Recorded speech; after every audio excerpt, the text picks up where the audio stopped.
Welcome to Shifani vlogs. நீங்கள் கேட்ட தக்காளி தோசை ரெசிபி பார்க்கலாமா? கடாய் வச்சு கடாய் ஹீட் ஆனதும் கொஞ்சமாக எண்ணெய் ஊற்றிட்டு ஒரு அரை ஸ்பூன் அளவுக்கு சீரகம் சேர்த்துருக்கேன். ஒரு 4-5 பல் சின்ன வெங்காயம், 2 பல் பூண்டு சேர்த்துருக்கேன்.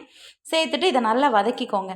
வதக்குனதுக்கு அப்புறமா நான் வந்து ஒரு 5 தக்காளி, நல்லா பழுத்த தக்காளியை கட் பண்ணி வச்சுருக்கேன், அதை சேர்த்துக்கிறேன். அதுக்கு முன்னாடி காரத்துக்கு தகுந்தால காஞ்ச மிளகா சேர்த்துக்கிறேன். சேர்த்து இதை நல்லா வதக்கிட்டு தக்காளி இந்த மாதிரி பாதியாக 4 பீஸாக கட் பண்ணி வச்சு அதையும் சேர்த்து ஓரளவுக்கு நல்லா வதக்கி விட்டுக்கோங்க.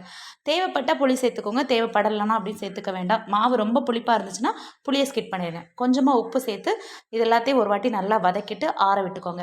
ஆறுனதுக்கு அப்புறமா மிக்ஸி ஜாரில் சேர்த்து அரைச்சி எடுத்துக்கோங்க. நல்லா ஆறணும், அதுக்கப்புறம் தான் அரைக்கணும்.